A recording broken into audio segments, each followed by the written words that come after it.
Un examen de repaso hasta los temas que veamos. Nos quedamos nosotros en el teórico 3, ¿no? ¿En el 2? En el 2. ¿Dónde será el teórico 2?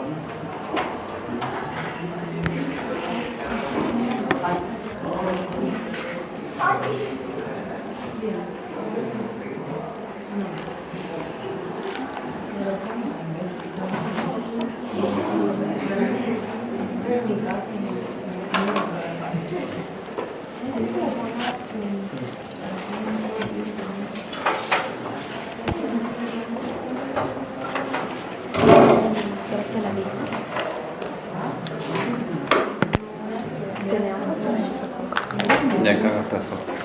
Perché tutti mi comprano il carro di noi. Mi la compré. Pero se la voy. Yo no sé. Acá.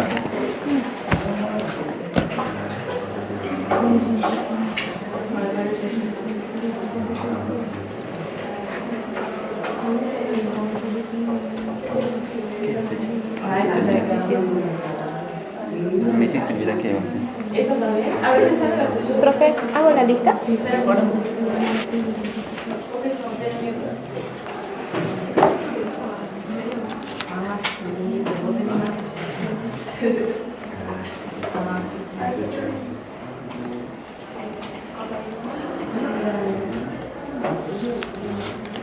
Ay, se me está acabando la tinta. Me tiré una lapicera que yo.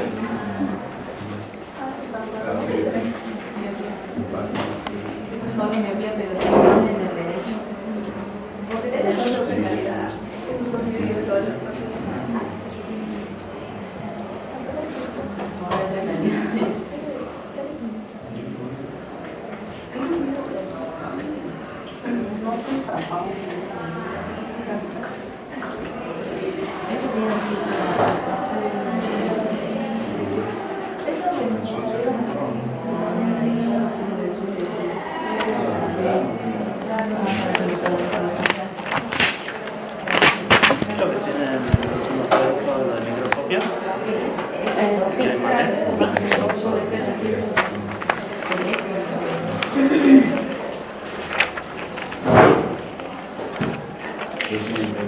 Sí.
Uno, creo que ya quedó claro, ¿no? Le quedó bien claro la diferencia entre la división celular de la célula procariota y una célula eucariota, ¿no? La etapa de la meiosis, de la mitosis, todo eso también estuvo claro. Me parece que hay todavía temas que no están expuestos o que no están en el grupo. Así que lo que no pasaron, pásenle, porque si no se perjudica a los compañeros. Y yo para el parcial hacer la pregunta del temario de célula, no de lo que ustedes pusieron. Así que fíjense si falta algún ¿hay alguno acá que nos puso? ¿Todas pusieron? Yo no puse. ¿Qué más? ¿Todo? Aplicado, chicos. Bueno, como yo les decía que lo que me importaba, lo que me importaba era más que nada hacer un repaso de células para que ustedes tengan en cuenta y para que no sea más fácil entender las correlaciones los fundamentos más que nada.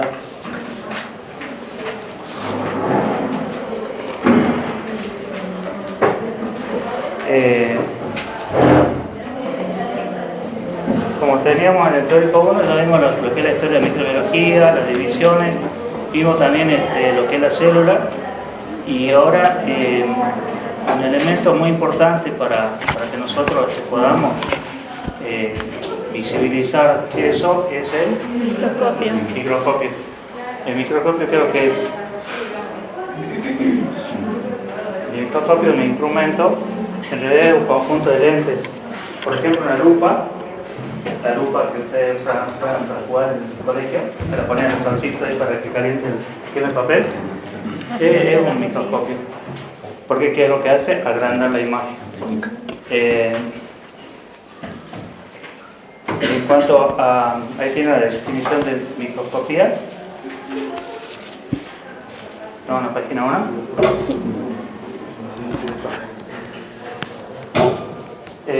Dice es un conjunto de técnicas y métodos destinados a hacer visibles objetos de estudio que por su pequeñez están fuera del rango de resolución. Nosotros cuando habíamos definido microbiología, habíamos definido como el estudio, digamos, de los elementos que viven, pero que no los alcanzamos a ver, realmente son visibles al microscopio. No son visibles al ojo humano, digamos, pero con el microscopio sí. El microscopio en realidad es un conjunto de lentes, lo podemos dividir en dos partes. Un microscopio óptico y el microscopio electrónico. El que nosotros vamos a usar siempre va a ser el microscopio óptico. Hay una llavecita ahí, y dentro del microscopio óptico tenemos uno que es el simple, que es la lupa, y después tenemos el compuesto. Bueno, ahí tienen el dibujito. En cuanto al microscopio óptico, tenemos el normal, de campo oscuro, contraste, fase y fluorescencia. El de fluorescencia se utiliza mucho en lo que es inmunología. Cuando se estudia la enfermedad de Chagas, se hace el ELISA, el Chagas ELISA, se hace el Chagas Hyde, y también se hace cuando esas dos pruebas están empatadas, hay que hacer una tercera, que es la que se utiliza para desempatar, digamos, para confirmar si es positivo o negativo. Vamos a hacer que le da un positivo, cualquiera de dos positivos y uno negativo, y el ELISA le da, el de fluorescencia le da negativo, está definiendo para el lado del negativo. Se ve que ese resultado se define como negativo. Ahora, cuando es positivo, obviamente es positivo.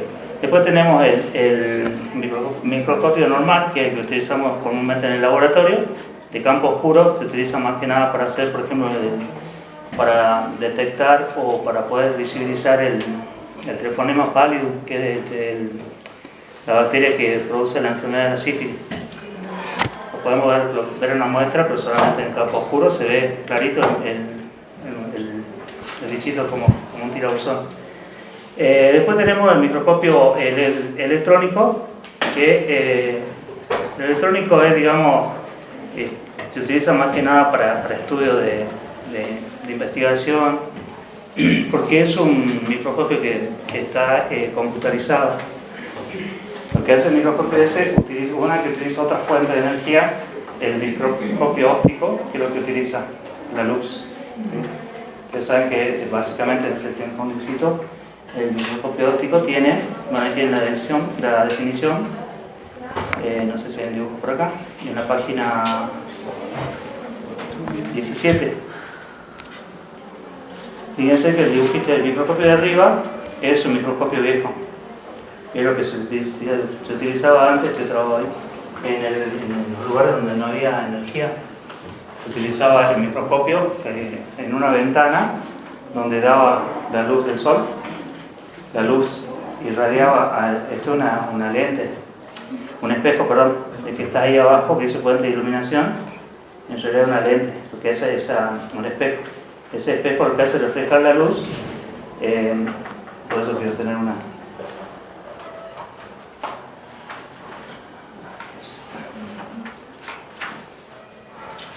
Bueno, acá tienen yo soy un desastre dibujando y odio dibujar.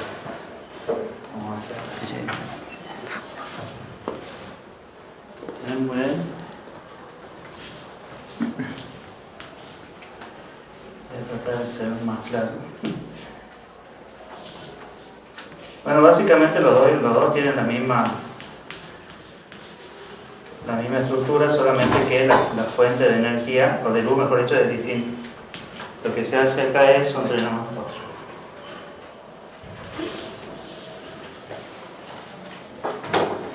Vamos a hacer más fácil acá porque no lo voy a dibujar. Fíjense, sigan el dibujo. Arriba dice, hay un tubito que estaba pintado de oscuro, que dice ocular. El ocular obviamente va a ser el lugar donde va el ojo. ¿Sí? Después esto va a pasar por un cuerpo donde hay una serie de tubos y en el otro extremo, el opuesto al ocular, van a ponerse ocular donde va el ojo, es fácil. Y en el lado opuesto está el objetivo. ¿Sí? El objetivo está dentro de una especie de cremadero, ¿no? que hacen, es como el cargador de la pistola, que tiene para girar, tiene distintos tubos y que por eso se llama revólver. Y están los objetivos ahí. Los objetivos tienen distintos alcances, distintos aumentos, mejor dicho. Y después abajo tenemos diafragma, es donde va a ir depositada la muestra, donde dice platina, que está inclinado, es como una... Creo que la mayoría de conocer el microscopio, ¿no? Sí. ¿Quién no conoce el microscopio? No sé si hay una técnica. A ver. Tiene como pincitas, ¿no? La platina para... Tenemos, bueno, tenemos básicamente, después tenemos el brazo, que es el que sostiene el ocular, el cuerpo, digamos, del tubo, el ocular y el objetivo, que es el arco ese que está ahí, que ahí dice brazo. Después tenemos el... pero a ver si consigo uno, así es más práctico. Igual el de acá es del año.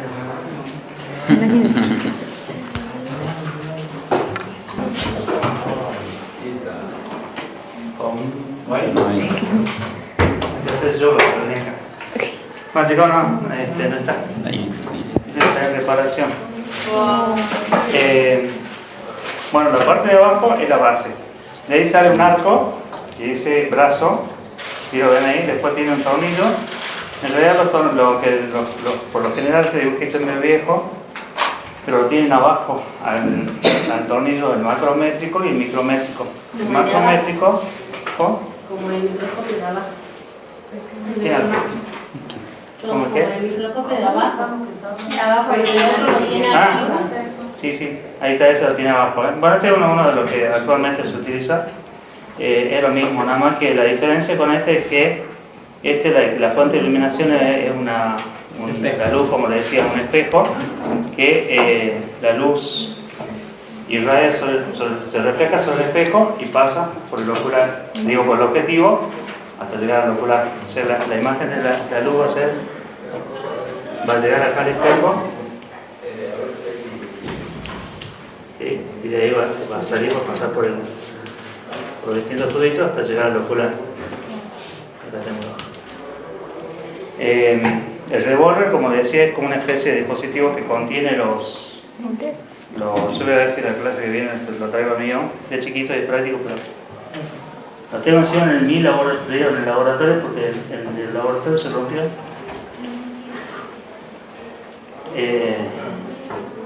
Bueno,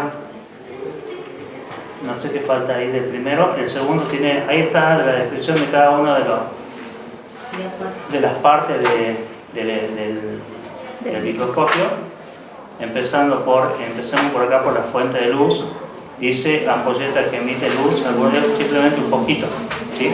Ese foquito se va a encender, va a pasar la luz, va a subir hacia donde está la platina. La platina es esta parte que dice ahí, estructura móvil que sostiene la muestra, que es lo que es la platina, donde nosotros depositamos el portaobjeto para poder mirar la muestra.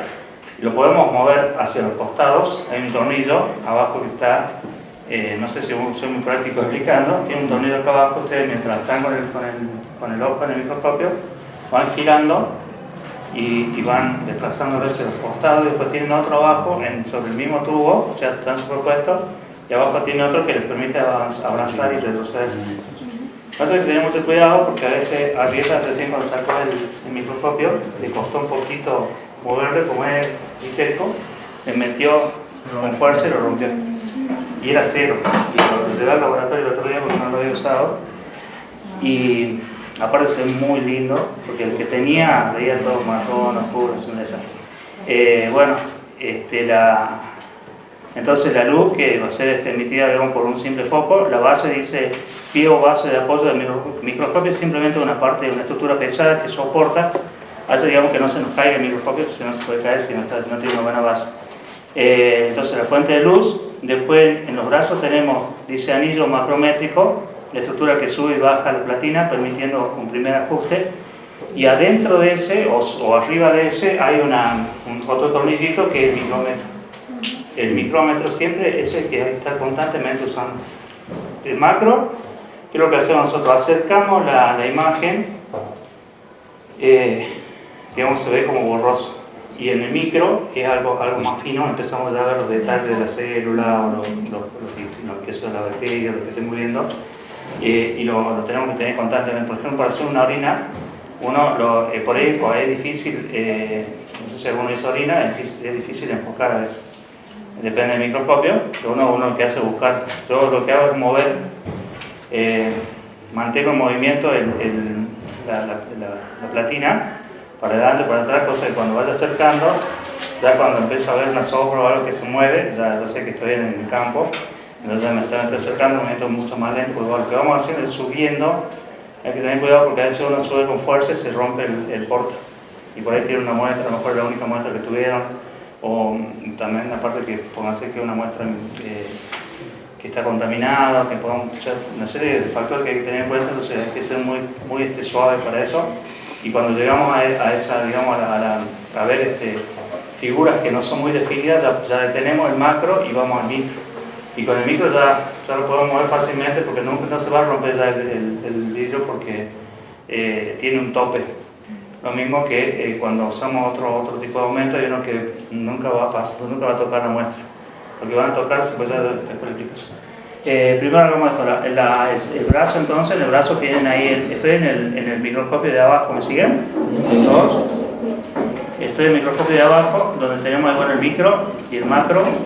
El macro, acuérdense que es para los movimientos bruscos, para acercar más que nada la muestra al objetivo, y el chiquito es para ver los detalles finos. Después tenemos la platina, que es, digamos, lo que es una estructura móvil, como les decía, se mueve para adelante y para atrás y para los costados. Bueno, el brazo donde está sostenido. Después acá tenemos el revólver, que es donde están los objetivos. Y acá fíjense que dice, dice el juego de lentes que se encuentran cerca de la muestra, generalmente son 3, y cada uno presenta diferentes aumentos, 10 por, 40 por y 100 por, en realidad son 4. Porque también tiene una lupa. Después tenemos el revólver donde están contenidos, digamos, sostenidos los oculares, los objetivos, perdón. Y después ya vamos a la parte ocular, donde tenemos una parte donde se sostienen los oculares y los tubitos oculares, que hay algunos microscopios que son monoculares, o sea, un solo tubo, y hay otros que son binoculares, o sea, podemos ver con los dos ojos. Cuando utilizamos microscopio, los que usan lentes no hace falta que lo utilicen, porque una, no van a poder ver nada, y otra que van a regular la visibilidad o la visión con los objetivos, porque tienen en la parte de los oculares, tienen primero para regular el amplio, pero no todos tenemos la misma cara. Entonces tenemos que tratar de filmar, sobre todo cuando son binoculares, es como que se nos cruzan. Entonces tenemos que tener, ¿qué es lo que hacemos? Ponemos según nuestra cara, enfocamos, que si va a ir otro, capaz que por ahí coincida, pero por lo general no coincide, entonces lo va a tener que abrir. Siempre manéjense con el movimiento de los oculares y sin la lente, obviamente. Y después con el micro y el macro, que van a ver, digamos, más la imagen. Después acá dice, los oculares son lentes por donde se observa la muestra, generalmente tienen un aumento de 10 por, es decir, 10 veces.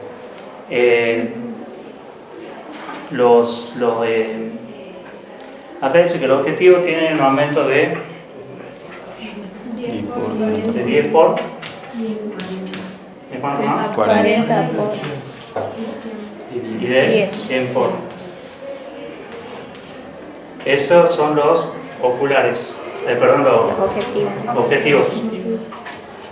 Y después tenemos los oculares que tienen 10. Entonces, ¿yo qué hago? Multiplico esto. Entonces, ¿cuántas veces aumentan con los 10 por? ¿Cuánto? 100. 100. ¿Y en la de 40? 400. 400. ¿Y en la de 100? 1000. O sea, en cada objetivo yo estoy aumentando 10 unidades, o sea, estoy multiplicando por 10 el valor del objetivo, y cuando yo le pongo el parcial en un objetivo 40 por ejemplo, aumenté, no sé, 300 veces el tamaño de la... Son preguntas tontas que el año pasado no contestó, creo que contestó la mitad. Era así la pregunta, en una muestra, observando una muestra en el microscopio de 40, en objetivo de 40 por, la muestra estaba aumentada 50 veces. Y después, bueno, otras opciones. Ninguno puso el correcto, digamos.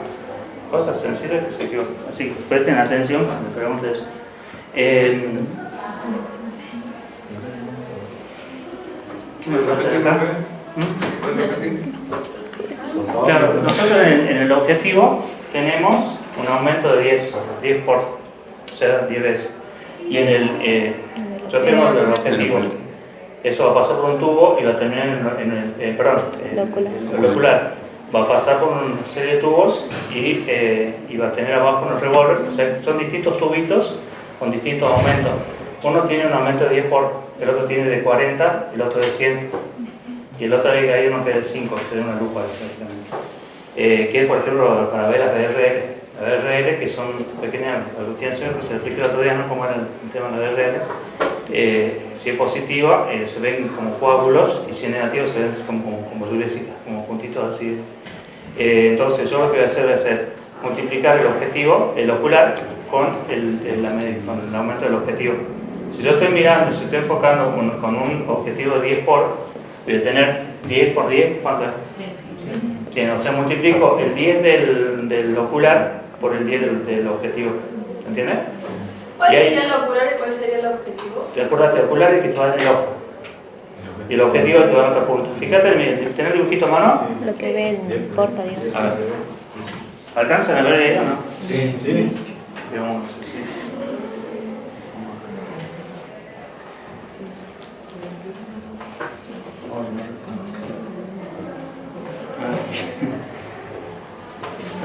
Pensaba que era táctil.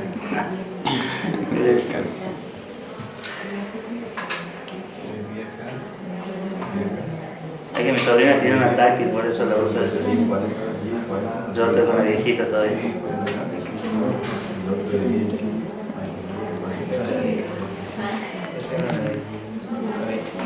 El ocular siempre va a ser 10. Se doblaba para la pantalla. Sí. Y la de Ahí fíjense. ¿Alcanzan a ver el fondo o no? Sí. Este es el ocular. O sea, acuérdense, para no confundirse, donde va el ojo. Ocular donde va el ojo. Y ese siempre tiene 10 por. O sea, un aumento de 10 veces. Siempre 10. Sí, entonces usted va, la luz pasa de acá del foquito, va a pasar por acá tiene lo que se llama un condensador, que es una serie de lentes también. No me voy a meter en esa parte física porque se va a hacer un lío después. Esa luz va a pasar por el objetivo. En este caso tengo un objetivo de 10, o puedo tener un objetivo de 40 o de 100.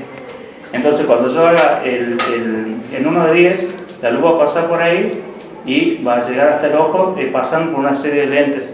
Y una de las lentes tiene un aumento de 10 veces y esta tiene 10 veces. Entonces multiplico 10 por 10, son 100. Ahora yo cambio, ese revólver se cambia, o sea, lo giro y voy a otra lente, a otro objetivo. ¿Sí? Otro de los tubitos. Y ese, por ejemplo, paso al de 40. Entonces, el de 40 yo voy a tener los 40 que aumentó este objetivo por los 10 del ocular. Entonces voy a tener 40 por 10. ¿Cuánto es? 400. Voy al de 100. El de 100 yo voy a tener 100. Voy a ir al objetivo de 100 y al ocular siempre hace 10. Entonces multiplico eso, va a ser 100 por 10, lo voy a tener 1000 veces. Eso significa que aumenté 1000 veces el tamaño de lo que estoy viendo, ¿sí? Supónganse que una célula, yo si la veo en 100 por, voy a ver, supónganse que tengo un... ¿Traigo un café? Por favor, un trajito que sea.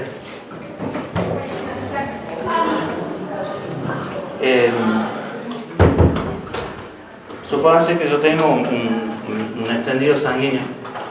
Yo tengo un tubito, digo, el campo se va a ver así. Yo le voy a ver un montón de puntitos. Muchos puntitos. En el de 10. Cuando yo pase a... Incluso ahí voy a alcanzar a ver puntitos rojos, que son los leucocitos. Tengo una foto ahí. No tengo una foto ahí. Bueno, si yo eso lo paso a uno de 40, yo voy a tener lo mismo, pero ya voy a tener diferenciado lo de Mathieu. Y yo para poder hacer una lectura tengo que tener más o menos 200 de Mathieu por campo. Acá yo no veo nada, solamente veo puntitos. Lo que sí veo bien, incluso a veces se puede ver bien, según la coloración como esté, yo alcanzo a ver, por ejemplo, un neutrófilo. Voy a alcanzar a ver algo así. O sea, dentro de todo esto que es como puntito, como punteado, voy a tener los leucocitos. Ahora cuando yo voy a 100, ya directamente voy a alcanzar a ver el núcleo bien definido y ahí ya puedo diferenciar bien si es un neutrófilo, si es un eosinófilo, si es un basófilo. En cambio acá yo lo que hago generalmente en el recuento manual se hace la cantidad en 10 por, pero yo igual lo uso en 40 porque tengo otra técnica, pero por lo menos antes cuando me enseñaron se utilizaba en esto. No es que a la primera vos contás ya está, sino que se hace un promedio. Se ven distintos campos, se va contando cuánto hay por campo, tiene que haber una cantidad aproximada. Supónganse que yo hago una lectura y acá encuentro en una encuentro 10, en otra encuentro 8, en otra encuentro 7, en una encuentro 2. Eso no lo cuento, porque tiene que ser más o menos dentro del rango y tiene que ser parejo. Si yo encuentro varios campos que no están dentro de ese rango, no me sirve. O estoy en un lugar equivocado, o puede ser que justamente esté en una zona. ¿Qué pasa cuando ustedes hacen un extendido? Sinceramente no sé por qué, pero los eosinófilos, por ejemplo, tienen un lugar donde se acumula. A veces uno se enfoca en esa lectura y puede estar diagnosticando o informando una eosinofilia. ¿Qué es una eosinofilia? Una eosinofilia es aumentada y puede estar informando algo que no es. O por ejemplo monocitos, también tienen una zona durante el extendido que se supongo que es por el volumen del glóbulo blanco que se deposita en el primer lugar. Pero hay una línea en el extendido en la que yo hago la lectura y yo sé que esa lectura es la correcta porque ahí se distribuyen los glóbulos blancos según la cantidad, digamos, que haya en la muestra, ¿se entiende? Por cierto, eso sí es representativo. Por eso es importante hacer una buena coloración. Hacer un buen extendido, un extendido que está mal hecho, no sirve. Me ha tocado ver por ahí colegas que informan y los vídeos son un desastre. Y bueno, no me gusta criticar porque no me gusta que me critiquen. Bueno, igual si me corrigen está bien, pero desastre. Cuando llegué a uno de los laboratorios también una vez técnico sabía hacer extendidos, eran así como pinceladas y eso no se puede ver directamente. Entonces le tuve que decir que, bueno, que practique. ¿Qué me dijo el técnico? Bueno, usted haga esa parte y yo voy a hacer. No, vos tenés que saber hacer eso porque es tu profesión, es tu obligación y es tu... O sea, hay cosas que ustedes no pueden zafar. Hay cosas quizás que no pueden hacer, o que no deben hacer por ley, porque ustedes saben en aspecto legal seguramente cómo se van a meter, seguramente le enseñan qué es lo que tienen que hacer y qué es lo que no. Hay cosas que no pueden hacer, pero si ustedes quieren hacerlas, las pueden hacer. No, ella. No hay nada, profe. ¿Está ocupado el laboratorio? ¿Está ocupado el laboratorio? El mes que viene me pagan a mí la cuota y empezamos a comprar. Ya eso me voy a buscar. Bueno, no voy a sonar. Tengo pañuelito por Bueno, Sí. por favor. Sí. ¿Entienden entonces cuál es la diferencia? Yo voy con el 10 por, yo voy a ver pequeños detalles. En el 40 yo voy a ver un poquito más grande y en el 100 voy a ver mucho más. En el 100 yo voy a alcanzar a ver si puedo hacer que tengo, yo no veré tanto esto, sino que voy a ver los glóbulos rojos más grandes y los glóbulos blancos los puedo llevar a ver bien definidos. Y en general yo en 40 ya hago el informe, ya hago el informe, ya me doy cuenta, digamos, cómo es la cosa. Pero es muy complicado, pero bueno, como contaba Javier el otro día, él sí hace microscopía, porque está en otra provincia, porque está en laboratorio privado, que también el bioquímico prefiere preparar al técnico, porque sabe que el técnico le va a salvar el día a veces, incluso él va a ir a firmar nomás. No es como en el público que hay que estar. En algunos lados, pero también el bioquímico va, firma y lo deja el archivo que está. A mí no me gusta porque siento que la responsabilidad es mía. O sea, si pasa algo, o si le pasa algo al técnico cuando yo no esté, me sean inmediatamente. Entonces, el aumento va a ser distinto, y también en esto nosotros tenemos, lo podemos ver a simple vista. Digamos, con el... Sí, podemos poner la muestra, porque en este caso el objetivo no apoya sobre el material donde estamos viendo. En cambio, en 40 por ya tenemos que tener sí o sí un portaobjeto. El portaobjeto hace, digamos, como tiene que ver con la física, para que el alumno irradie y para que justamente no haya refringencia, para que uno pueda ver definido. Fíjense, alguna vez no van a alcanzar a ver nada si no utilizan un portaobjeto, porque la luz se dispersa. En cambio, con el cubreobjeto vamos a tener una imagen más definida. Y después, en el caso de cuando trabajamos en 100 por, acuérdense de otra pregunta parcial también, en 100 por siempre se trabaja con aceite de inmersión. Ese aceite de inmersión. Generalmente ese aceite de inmersión es un aceite de cedro. Es un aceite de cedro. Hay algunos sintéticos, pero el aceite de cedro anda muy bien. Y eso controla, digamos, la refringencia del material. O sea, cuando pasa la luz, eso hace que se define que la imagen sea bien clara y nítida. Si nosotros lo hacemos sin nada, no vamos a ver, digamos, una buena imagen. Hay algunos colegas que, por ejemplo, cuando lavan el extendido, en mojado lo ven en el microscopio. Pero eso hay que hacerlo rápido porque se seca rapidísimo, sobre todo cuando es un extendido para un hemograma. Se seca rápido y al secarse ya no vemos nada. Bueno, si puedo les traigo el microscopio la semana que viene. Si no, lo vemos. Calculo que van a tener una clase práctica. Y si no la tiene, programamos una, no hacemos el teórico de esa semana y vemos que nos den un espacio para u otro día. ¿Qué día nos vienen ustedes? ¿Viernes nos vienen? ¿Y alguno tiene problema en venir viernes? No. Igual vamos a hacer también, podemos aprovechar para hacer la microscopía. Pasa que cuando hacemos la coloración no tenemos tiempo para aplicar esto, entonces vamos directamente a la coloración y a ver el microscopio, pero no hay tiempo, digamos, de ver otras cosas porque es cortito porque el tiempo no alcanza a veces, porque tendría que ser en varios días en todo caso. Pues no sé si la profe Rosario, que estaba haciendo parte práctica el año pasado, le va a dar. Volviendo al dibujito, ¿les quedó alguna duda? Sé que es difícil, pero fíjense en el dibujito, o en la foto mejor dicho, y no es complicado. Acuérdense siempre de la base, donde surge, digamos, el haz de luz que va a empezar a hacer el recorrido atravesando la muestra y llegando al ojo para darle la imagen aumentada, para que ustedes vean la imagen aumentada. Acuérdense que el micro, la palabra lo dice micro, es detalle fino, o sea, es lo que nos permite hacer un... Exactamente. Enfocamos bien con el micro y con el macro, acercamos más que nada la muestra al objetivo. Acuérdense que la platina es simplemente para desplazamiento para distintos lados, porque yo cuando estoy haciendo el extendido, pues puede ser que tengo yo puedo hacer que tengo un hemograma y yo le sé que tengo acá está medio cortito, pero este es el extendido. Entonces tengo que hacer un recorrido acá. Esto, si yo lo puedo agrandar, yo voy a hacer un recorrido de esta forma. O sea, casi. En Word se llama. Eso es para hacer el recorrido de todo el campo, que es realmente el correcto, o sea, donde yo voy a contabilizar la célula.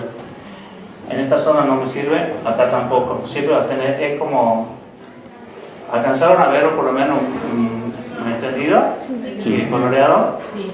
Bueno, no sé si vieron el correcto, tiene como una especie de arcoíris en esta parte, o como un caminito, como le dicen otros, que es como una zona así como bien llana, bien lisa, y es lo que ustedes van a utilizar para el microscopio. Porque está para acá no sirve porque los glóbulos rojos están todos amontonados, están así. En lo que si se acercan más, o sea, se van hacia el extremo del extendido, van a encontrar que los glóbulos rojos están más dispersos. Entonces tampoco sirven. Acuérdense que para poder hacer una lectura tienen que tener 200 glóbulos rojos en el campo para poder, digamos, o sea, se cuenta cuántos glóbulos blancos hay en ese campo de 200 glóbulos rojos. Después se llama lo que se llama la fórmula absoluta. Entonces, si vieron algún informe que dice, por ejemplo, neutrófilo 60%, eosinófilo un 2%, basófilo 1%, linfocitos 40%. El total de esa suma tiene que ser. A ver, vamos. ¿No es la formulación del cosito? Ya me estoy diciendo. Yo tengo que tener neutrófilo, eosinófilo, basófilo, linfocito, sí. Bueno. No sé, ustedes se van a chinistear, ¿no? No. Sí. Otra colación fue ahí, así que no me va a decir. Chicos, la fórmula depositaria es siempre neutrófilo, eosinófilo, basófilo, linfocito y monocito. Supónganse que yo tengo, 60 neutrófilos, tengo 2 eosinófilos, basófilos por lo general no hay, pero bueno, es de 0 a 1%, supónganse que tengo un 1%. Acá tengo monocitos, supónganse que tengo 3, 4, como de 4. Tengo 62, 63, 67, ¿no? Sí. 3, y acá vamos 1. 3, 33, 37, 38, 40. 100. Esto en total 100. Entonces en ese recorrido que yo hago tengo que tener, esa es la fórmula, esto es en por ciento. Esto significa que tengo 60%, o sea, 60 neutrófilos en 100 blancos. Tengo dos neutrófilos en 100 blancos, un basófilo en 100 blancos, 33 linfocitos en 100 blancos, y así. El total es 100%. ¿Se entiende cómo es la fórmula de ustedes? Bueno, eso lo vamos a hacer en el microscopio. Obviamente hoy estamos hablando ya de un poco de historia, que esto ya lo hace una máquina, y la máquina cuenta, tiene todo un proceso de también más que nada físico para detectar. La máquina detecta, digamos, por volumen nuclear y va haciendo el cálculo y le va sacando incluso hay gráficos, bueno, que no sé, algunos videos en hemograma, o cuando le hicieron un análisis ven que le dan un papelito que tiene un montón de cosas que quizás no entienden. Bueno, el hemograma ese lo que hace es, yo cuando hago esta fórmula simplemente informo esto y la cantidad total. Si primero cuento cuántos leucocitos hay en total, supónganse que tengo, qué sé yo, 8.000 por milímetro cúbico. Eso es un valor más o menos normal porque hasta 10.000. Eso solamente estoy diciendo que tengo esa cantidad de leucocitos por milímetro cúbico, o sea, estoy dentro de lo normal. Supónganse que tengo 14.000, yo cuando hago 14.000, 11.000, o sea, más de 10.000, y según la cantidad de neutrófilos que haya, yo ya estoy frente a una infección, por ejemplo. Una apendicitis, o una peritonitis, o una infección importante, le va a estar marcando un número alto de neutrófilos. Ya lo van a ver en inmuno. ¿Cuál es la primera respuesta inmunológica? El neutrófilo. El neutrófilo es la primera, digamos, ¿ya lo vieron? Sí. Bueno, el primero que empieza a reaccionar cuando hay una infección. Después, bueno, vamos a tener los linfocitos según qué tipo de infección sea, si es viral, si es bacteriana. Pero yo voy a estar informando solamente eso. En cambio, en el Pulter o el aparato que hace los hemogramas, yo voy a estar diciendo qué cantidad tiene ese glóbulo rojo de hemoglobina.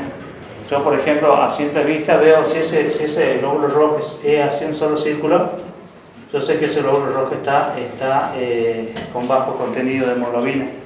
O sea, es un cálculo o un informe cualitativo. No estoy diciendo cantidad porque no puedo calcularla. Hay un estimado para hacerlo, pero es muy estimado y yo no me arriesgo directamente a decir. Después tenemos que el lóbulo rojo está, que creo que también los tres se lo explicaba, está un poquito más lleno y es como una escarapela. Y digamos que está más o menos lo normal. O sea, siempre hay un valor bajo, digamos, de hemoglobina. Nunca se informa un valor que esté alto. El aparato ese le mide el contenido de hemoglobina, porque hay un contenido máximo mínimo. Le mide también en volumen, en cantidad. Después está también el hematocrito, los otros parámetros hemáticos que los mide el aparato. Pero nosotros estamos hablando de microscopio y a mí solamente me interesa ver definido el glóbulo blanco. Y el rojo también, porque el rojo, acuérdense que me da información si la persona tiene anemia o no tiene anemia. A pesar de que yo no tenga los valores que me da una máquina, como el volumen corpuscular medio, como la hemoglobina corpuscular, todas esas cosas que están contenidas dentro del glóbulo rojo, que son importantes a la hora de diagnosticar, por ejemplo, una anemia o una leucemia. Son valores importantes que el médico, si según lo que sospeche, con un hemograma quizás le alcanza. O sea, me va a pedir un hemograma, pero quizás si quieren algo más profundo va a mandar que va a pedir que le hagan los parámetros hematimétricos, se llaman, para poder tener en cuenta porque es importante para el médico. Entonces, eso va a ser más que nada el uso del microscopio. Lo que nosotros vamos a necesitar es definir la imagen, o sea, tener la imagen bien clara.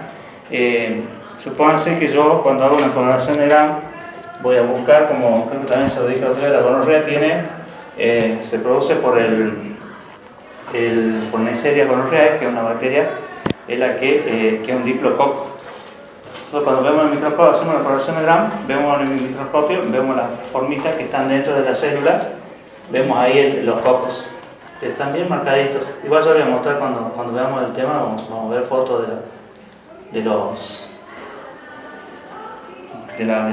bacteria. En ese caso son diplococos, entonces yo informo al médico, encontré bacterias positivas o negativas, diplococos, cocos, bueno, según lo que sea, y el médico ya hará el diagnóstico, confirmará el diagnóstico, bueno, hará el tratamiento como si consulta.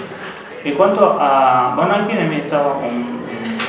hay una coloración abajo, en los dibujitos estos. Esto es una muestra de materia fecal. El cuadradito ese que está ahí donde se ve como una luna, ese que está más abajo de toda la página 18, ¿sigue? Sí. Bueno, ese es una muestra de materia fecal. Ahí está, creo que es un huevo de un parásito. Los demás son restos de materia fecal. Después acá tenemos el que está en medio, es una muestra de orina. Ahí vemos 3 cristales enormes, muy lindos. Vemos leucocitos, no se ve muy bien ahí, pero en el microscopio se ven perfectos los leucocitos, que son células redonditas como punteadas. Y a diferencia de los piocitos, que son también neutrófilos, leucocitos, pero digamos que fagocitaron el material, son células que están alteradas, digamos, su forma básica está alterada. Y después acá arriba ya tenemos una coloración. ¿Lo ven? Ahí tenemos las células. Tenemos ahí hay unas bacterias que están. ¿Lo ven? Sí. Bueno, eso es lo que, o sea, de eso es más que nada para mostrarles, no importa qué es lo que están viendo, no se dan lío. Lo que sí es para que ustedes se den cuenta cuál es la diferencia entre ver, digamos, en distintos objetivos. Estos objetivos están en 40 por. Este que está arriba está en 100 por. O sea, estamos viendo 1000 veces aumentado el volumen, las dimensiones de ese elemento. En este caso tenemos células y las bacterias. Ahora, en cuanto al microscopio electrónico, es un aparato, como decía, sofisticado, carísimo. Yo solamente lo vi cuando estudié en el laboratorio de anatomía patológica en Córdoba.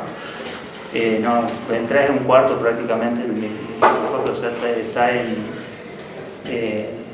es toda una serie de computadoras, que en realidad lo que hace el microscopio es la diferencia es que se utiliza corriente eléctrica y acá tenemos un haz de electrones que pasan por la muestra. Nosotros en el óptico, acuérdense que tenemos radiación, o sea, luz, la luz que va a atravesar la muestra.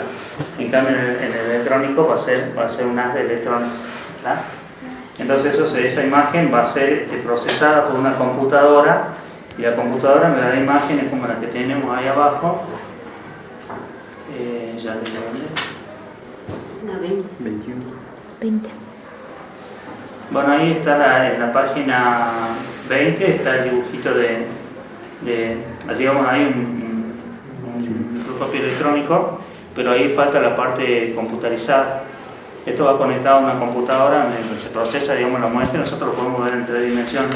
Como en la página que sigue, fíjense que hay no sé si es un ácar o algo así que está es como tridimensional, ¿verdad? Sí. Y después acá tenemos arriba, también tenemos otra estructura que eso está procesada. Y esto que es lo que hace el microscopio electrónico, en realidad se ve en blanco y negro, pero la computadora lo procesa y lo vemos en 3 dimensiones y lo podemos ver como una tomografía. Y bueno, eso está bueno porque podemos, acá abajo también hay un leucocito de ser. Después abajo, fíjense que las estructuras proteicas están tan bonitas ahí en la página 22, ¿no? Sí. Son estructuras las que ven que ahí al frente tiene como unas 2 antenas, Sí. después tiene abajo como una C o como un paréntesis que están como celeste. Sí. Estas. Son todas estructuras proteicas que se ven con el microscopio óptico, electrónico, perdón, y están bastante definidas. ¿Estamos? Está enojada la compañera. Está en otro mundo. Uy. Estamos cansados. Ah, se me escapó. Ahí está.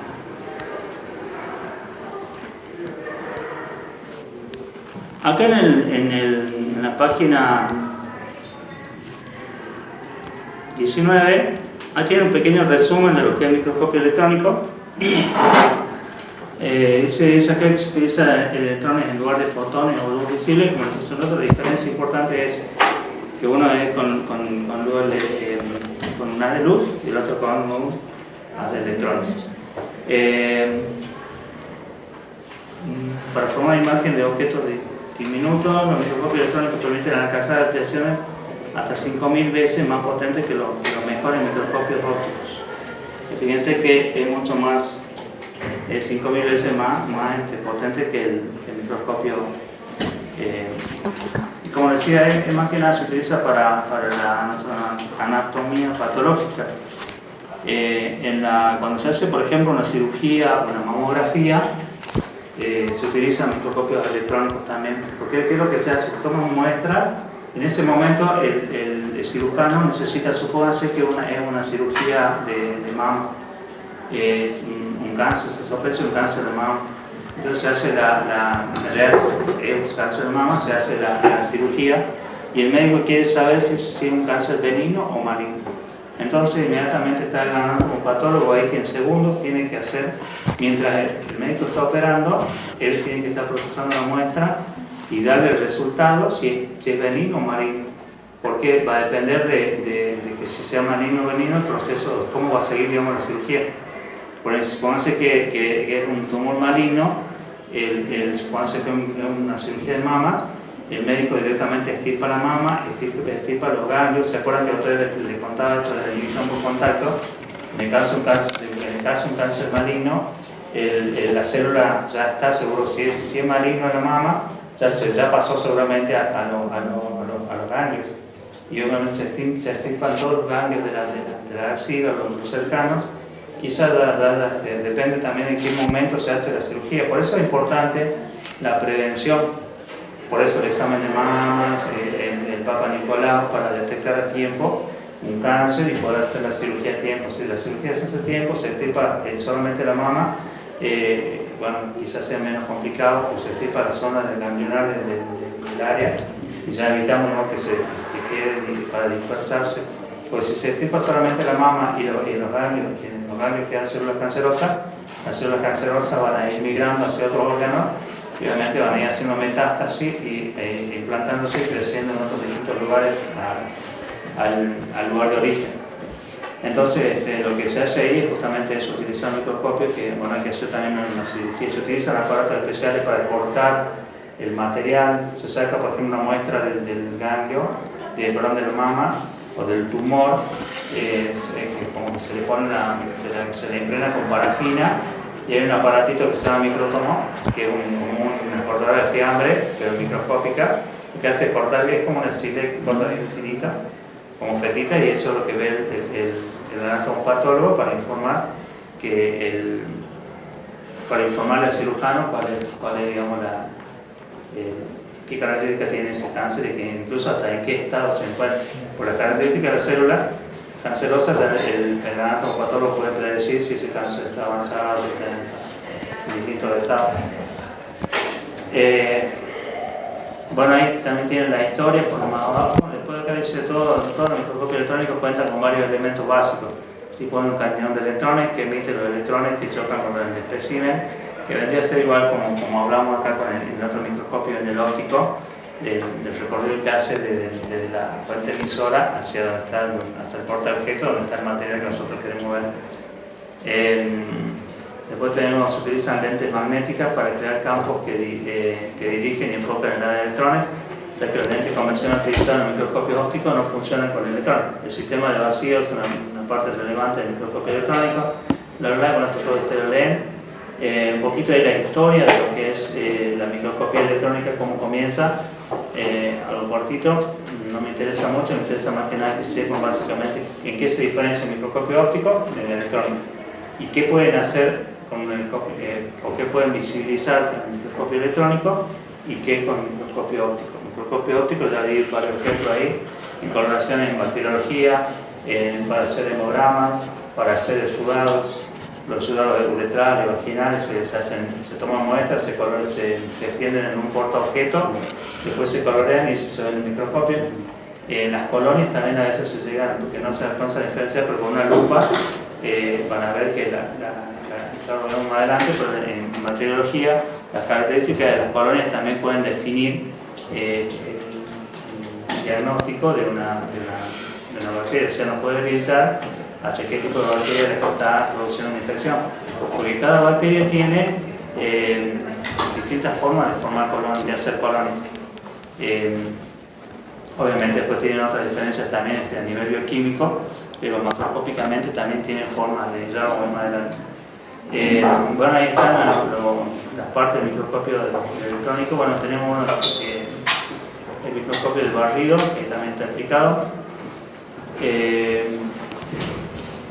No hay mucho para hablar del microscopio. Me importa eso, que sepan básicamente cómo está formado. Acuérdense, una base, un brazo.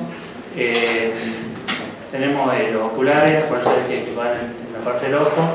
El lado opuesto, el objetivo. El objetivo siempre está sobre la muestra, el otro está chateando ahí. No sé si... Yo voy a anotar en el celular que vamos. Sí, yo me río para ahí.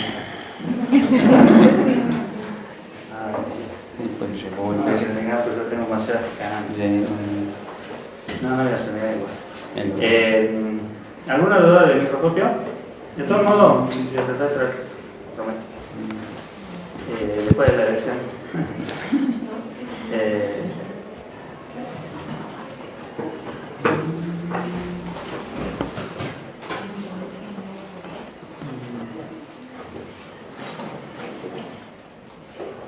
Vamos a cambiar de tema.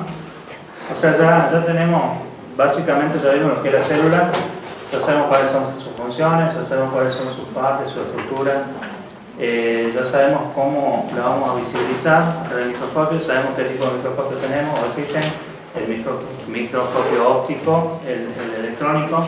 Nosotros en bacteriología vamos a trabajar con el microscopio óptico.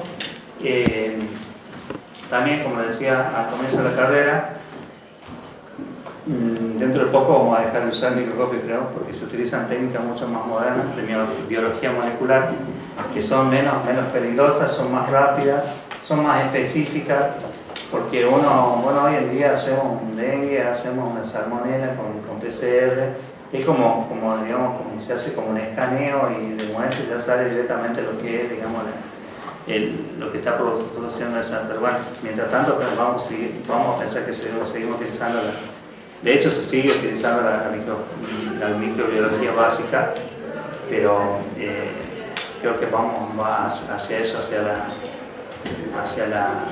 avanzando en la tecnología y la que es triste decirlo, pero bueno, es mejor porque acelera el diagnóstico también. Vamos a pasar a lo que nos interesa en la materia. Ahora sí ya comenzamos con la materia en sí, lo demás era una previa, y ahora vamos a empezar con lo que es bacteria. ¿Alguien tiene idea de lo que es una bacteria? ¿Lo que es qué? Una bacteria. Un organismo. Un micro.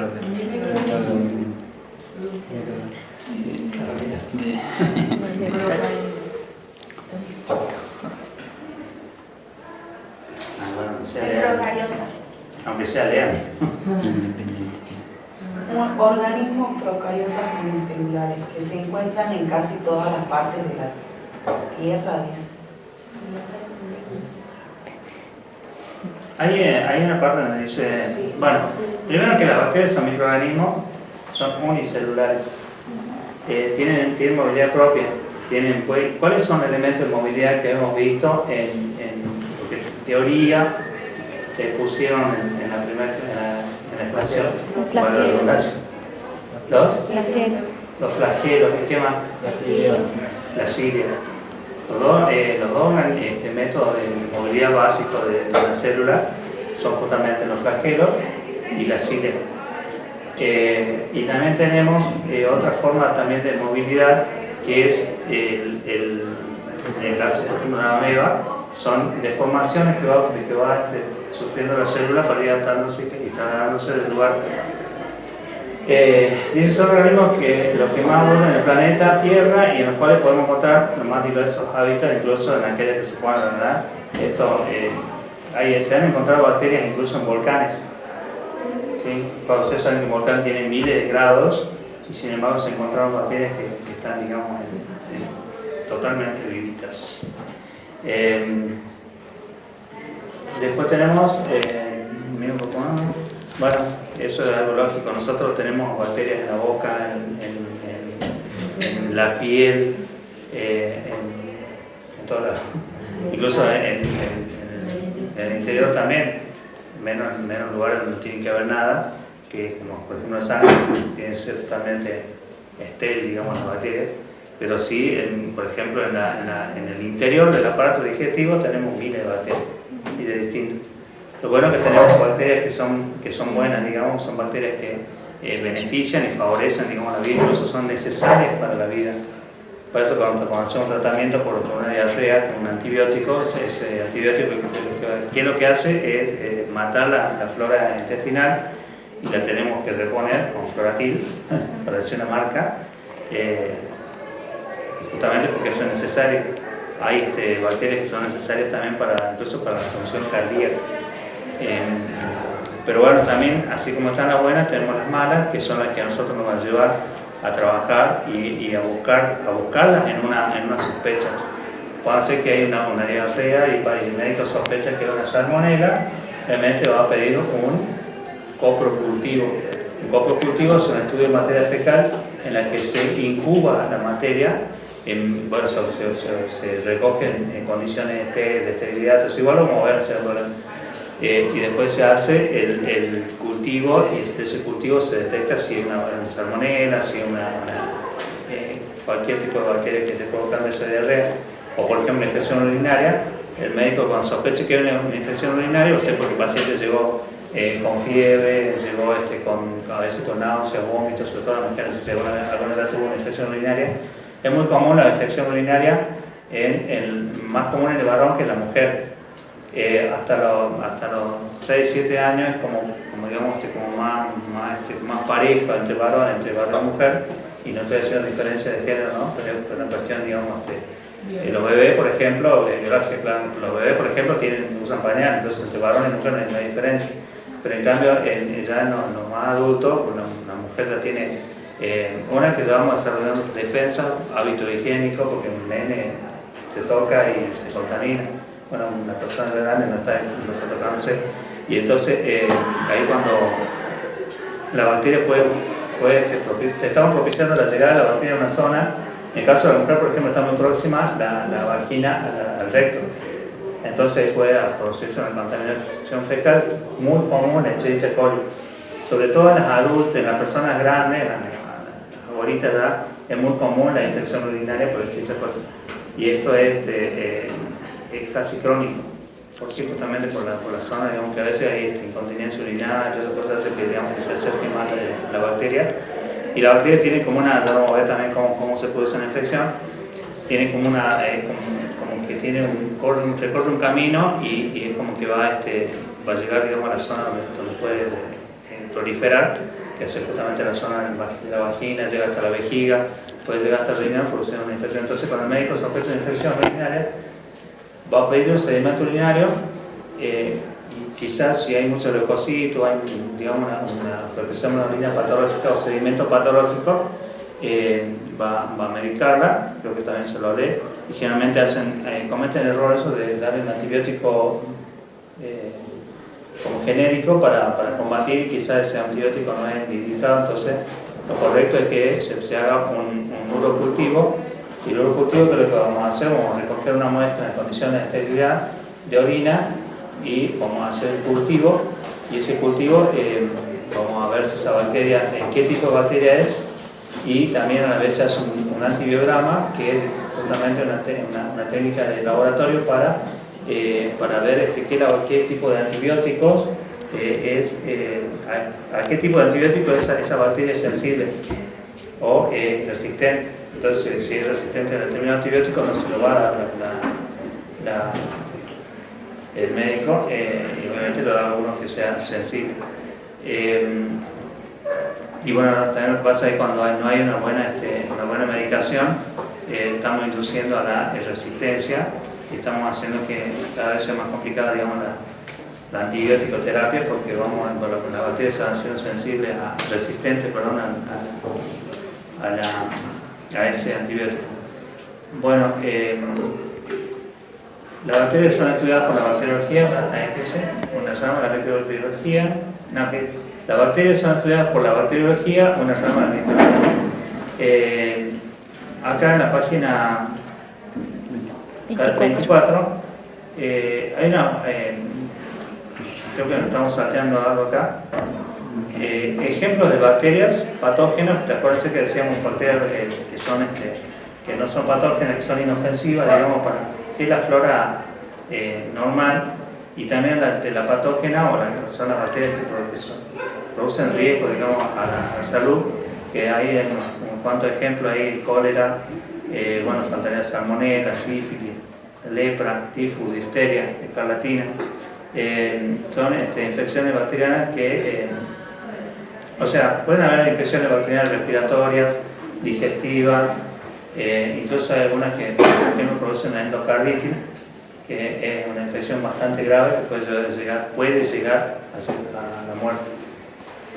También las bacterias son células procariotas. Cuando hablamos de células procariotas, hablamos de células eucariotas. ¿Cuál es la diferencia entre que hablamos de bacterias? ¿Qué características tenían las células procariotas? No tienen núcleo. El ADN se encuentra Exactamente, no tiene núcleo, tiene una zona nuclear. Es una zona en la que está el ADN, pero está disperso. Esa es la gran diferencia. No tiene las organelas como tiene la eucariotícula, que solamente tenía ribosomas. Perfecto. Esta es la diferencia, y también puede tener una pared celular. ¿Sí? Esa pared celular tiene distintas características que van a hacer que en la coloración, por ejemplo, definamos que sea, por ejemplo, gran positiva o gran negativa. Entonces, la forma de clasificar las bacterias, una es según ¿cómo se clasifican las bacterias? Según su forma, según su nutrición Y también lo vimos hace un rato en la otra clase, cómo clasificábamos las células. Pero acá estamos hablando específicamente de bacterias y de clasificación en la misma, en base a su forma, en base a la pared celular, bueno, ahí va a ser la coloración, en base a la nutrición, en base también a la respiración, por ejemplo, son las aerobias y las anaerobias. En base a la nutrición tenemos las bacterias heterótrofas y autótrofas.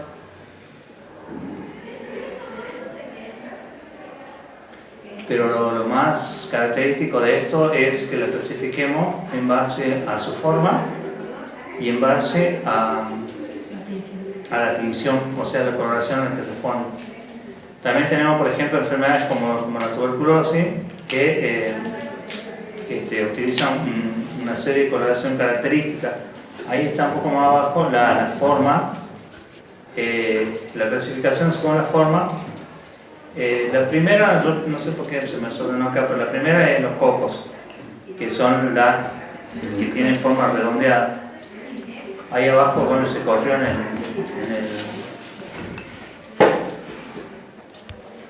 el power. Se corrió la figura que está con el fondo celeste y hay pelotitas como violeta. Esos son formas de coco, o sea, son redondas. Después tenemos los bacilos, que son alargados. Creo que acá hay un cuadrito en la página 26. Están los cocos. Fíjense que los cocos son pelotitas, ¿sí? Y esos cocos pueden ser, si están separados, son simplemente cocos. Si están ubicados de dos, se llaman diplococos. Si están en cadena, se llaman estreptococos, ¿sí? Y después tenemos otros que están que ya están como amontonados, digamos. Tenemos de abajo estafilococos. Después estos que son raros, tenemos las tétradas, que son de 4, y las sarcinas, que son, digamos, como cubos de noche. ¿Me siguen hasta ahí? Sí. Bueno, después tenemos los bacilos, que son formas alargadas, y este es característico de la tuberculosis. En la tuberculosis nosotros vamos a hacer una coloración. En esa coloración vamos a tener un bastoncito rojo brillante en un fondo azul, que es justamente el colorante de contraste que se utiliza, que es el azul anatireno. Podemos tener también diplobacilos, estreptobacilos y cocobacilos. Los cocobacilos son mezclas entre coco y bacilo. ¿Se entiende? Y después tenemos los espirilos, que dentro de los que tenemos las espiroquetas y los vibriones. Los vibriones son como comas, que están ahí en el último cuadrito. ¿No sigue el cuadrito? Sí. Y después acá tenemos las espiroquetas que están ahí arriba. Esas son básicamente las formas de las bacterias, digamos, o sea, cuando las clasificamos por las bacterias. Coco, dentro de los cocos pueden ser los cocos simples, diplococo, estreptococo, estrepto es cadena. Después tenemos los estafilococos, estáfilos más que nada son como racimos. Después las tetras y las sarcinas, y los bacilos, los generales son bacilos simples. Los diplobacilos no he visto, y estreptobacilos tampoco. Sé que hay, pero no he visto ninguno. En el otro cuadrito tenemos las bacterias según la nutrición. Tenemos las quimiótrofas, las fotótrofas, litótrofas, organótrofas, quimioorganótrofas y bueno. Y después también lo podemos clasificar según la forma de la colonia, que recuerdo que hace un rato podemos definir por la colonia, porque tienen distintas formas. Tenemos por el borde, por la forma, por la elevación en la superficie y por cómo es la superficie, el aspecto de arriba, digamos, de las colonias. Porque fíjense, ustedes alguna vez vieron, por ejemplo, un hongo de pan, como tiene una forma así como pelusa, o en el tomate, por ejemplo, se le forma unos puntitos blancos, una masita blanca con pelucitas también, que tiene distintas formas la otra.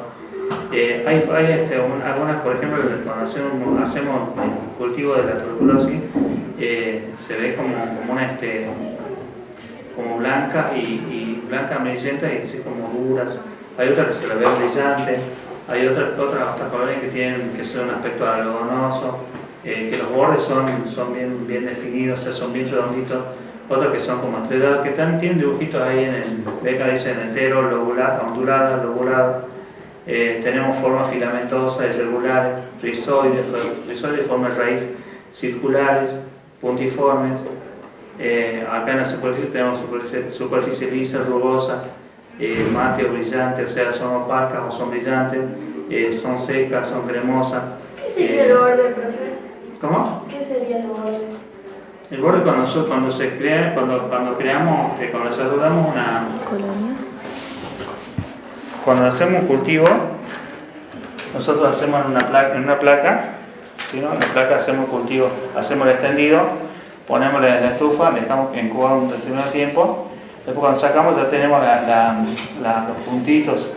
Esos puntitos los vemos con una lupa o a veces a simple vista y ahí alcanzamos a ver, a veces son puntitos simples, otras veces son como raíces porque como que van, supónganse la bacteria, van creciendo y van creciendo en distintas formas. Algunas crecen así, otras crecen así, pero van alargando, van creciendo así de los costados, entonces van a dar esa forma.